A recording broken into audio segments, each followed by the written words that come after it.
Good afternoon, everybody. I just want to give a 2-minute warning. The sheriff will be the primary speaker. His name is Bill Ayub. It's B-I-L-L. Last name is A-Y-U-B. He's the sheriff of Ventura County. So 2 minutes.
Hey folks, we're going to postpone for just a few minutes.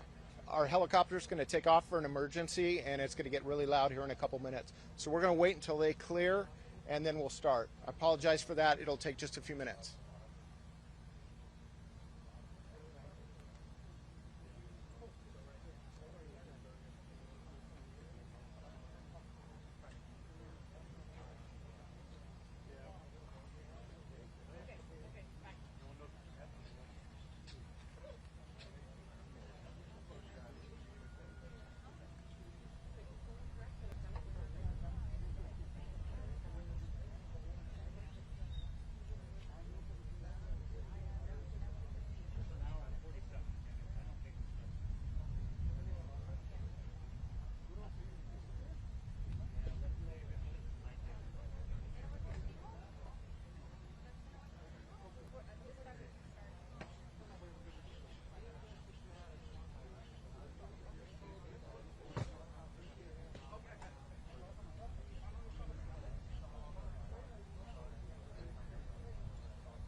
Good afternoon, everyone. I'm Captain Eric Busho with the Ventura County Sheriff's Office.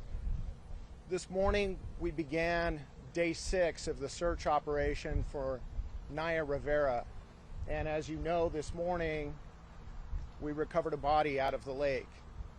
To provide some detailed information about this entire operation and overview of what's gone on the last 6 days, I'd like to introduce Sheriff Bill Ayub, the Sheriff of Ventura County, and he will discuss this further.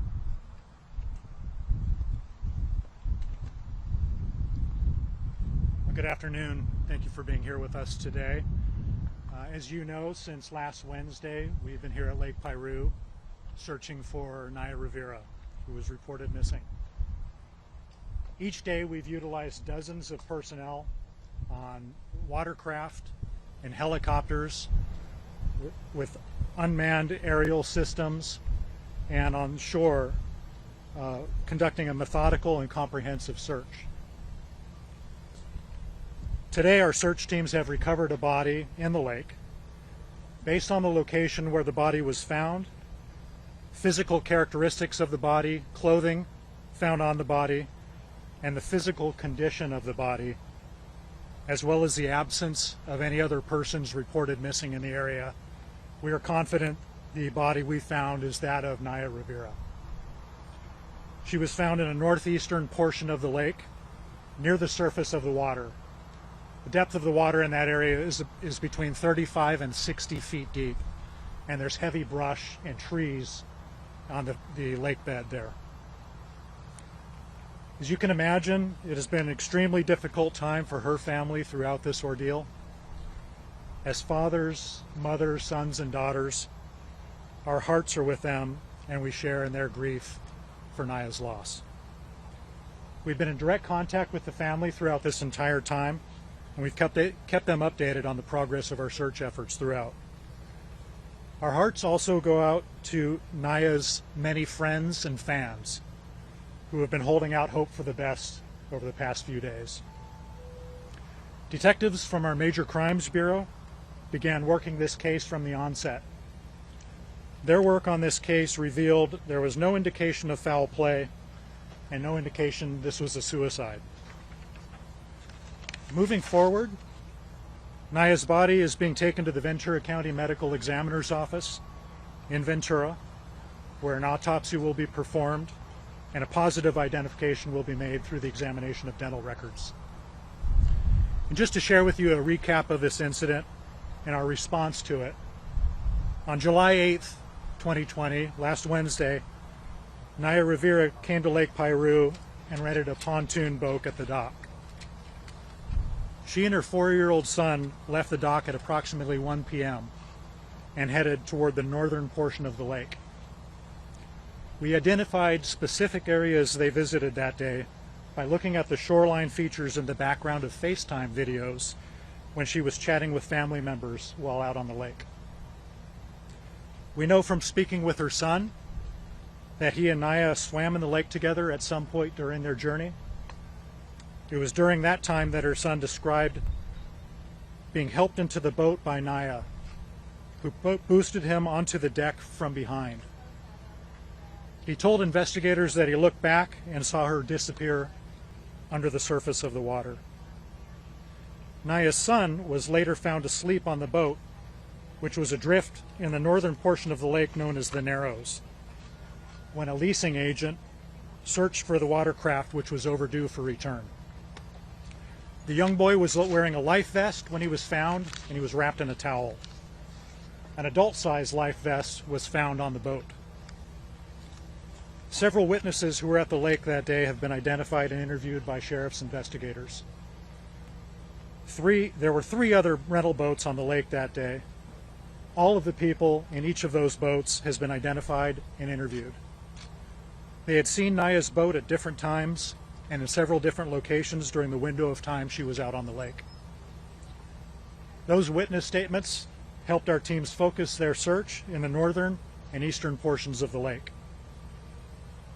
We received the call at 4:38 p.m. on Wednesday. Rangers at Lake Piru began searching the lake immediately. Our deputies arrived by 5 p.m., followed by one of our helicopters and an unmanned aircraft team, investigators, and a boat crew with divers. By early Thursday morning, we received assistance from several neighboring law enforcement agencies. Naya's family has expressed their gratitude to all those involved in the search efforts, and we would like to thank our partner agencies for their help in this search effort. Without their assistance, we could not have covered as large an area as quickly as we did. The following agencies provided personnel, equipment, and expertise to this complex search effort: the Lake Piru Rangers, the Ventura County Fire Department, the Los Angeles County Sheriff's Department, the San Luis Obispo County Sheriff's Office, the Tulare County Sheriff's Office, the United States Coast Guard, Forward Operating Base Point Mugu, and the California Governor's Office of Emergency Services. We also received support from Fugro Geodata Services. This company completed a detailed survey and mapping mission at the lake just 3 weeks earlier, in advance of the upcoming seismic retrofitting of the Santa Felicia Dam at the south end of the lake. They heard about the disappearance of Naya and offered their personnel and equipment and expertise to help locate her. Their detailed maps of the lake, along with their comprehensive knowledge of the lake, have given a major boost to this search effort, and we thank them for their assistance. That concludes my comments, and I am available with my team here to answer any questions that you may have. We do. We do have Spanish language available. I have a question. Do you believe she was in that location the whole time, or do you believe that she floated to the top because of decomposition? Sheriff, could you possibly step a tiny bit closer over the mic? Sure. We do believe she was in that area when she went swimming, based on our conversations with her son, the information that we had from the witnesses in the area. The search effort had been focused in that area. As I mentioned, there's heavy brush, 15 to 20 feet in height, that had grown when the lake was drier. That was an empty canyon, tributary into the lake itself, and so you had a lot of growth that sprung up there. When the lake refilled with water, that growth remained and made it very, very difficult for divers, for our sonar operators, and for our searchers to search that area. We did focus on that area. We had our entire dive team scouring that area yesterday, and were not able to find her. We believe she was concealed within some of the shrubbery on the floor bed of the lake. Did she float to the top, though? So she came to the surface? Yes. Okay. Yeah. Any indication of injury or tears to her clothing that may provide some insight to what happened? There is a detailed examination of the body yet to take place, but the initial examination from the medical examiner's office does not reveal anything that makes us suspect there's any sort of foul play involved.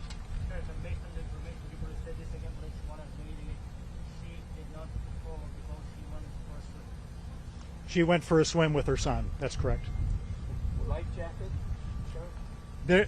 The body does not have a life jacket. There was an adult-sized life jacket in the pontoon boat that she had rented. Which agency was it? One of the search and rescue or your BCSO boat, dive boat that found her today? It was rescuers involved with the operation. The individuals that happened to find her today were Lake Piru Park Rangers. What was the position of the body this morning when you found the body? The condition or position? The position and condition, both things. I'm sorry, you're saying condition? Position and condition. The body was floating near the surface of the water. Facing up, facing down. I don't have the specific information as to whether the body was facing up or down. The body looked as though it had been in the water for several days. Was there any indication from family or friends whether she knew how to swim? I don't have that information. Yeah, I'm sorry. What time did they find her again? I'm sorry. I know you said it. What time was it this morning? About 10 after 9. 10 after 9. About 9:10. So, Sheriff, the sign over there says no swimming. So is swimming allowed here or not? I know this isn't the lake per se. Swimming is allowed in this lake, and it's typically what we see at this lake is typically watercraft recreation. Not a whole lot of swimming, but it is allowed. The sign says no swimming. That's right here at the pier near the dock. Uh-huh. Can you tell us anything about her family's visit to the lake this afternoon? Her family's visit? Her family has been at the lake every day, holding out hope and communicating with our investigators and our staff. We've been in constant communication with them, and we've given them information before making it publicly available. And the visit today, we saw them leave the boat, believing it to be her parents. Yes, that's right. They were just taken out to see where she was found. Yes. The state of the body in terms of decomposition over the course of the last 5 days, how much does that complicate the future autopsy? The medical examiner's trained and well prepared to examine bodies in various states, from burning to water damage to advanced decomposition. It does complicate things a little bit. In this case, there's decomposition that takes place as a natural process. It's actually part of the reason we were able to find her today. The body fills with gas, becomes more buoyant, and then surfaces on its own.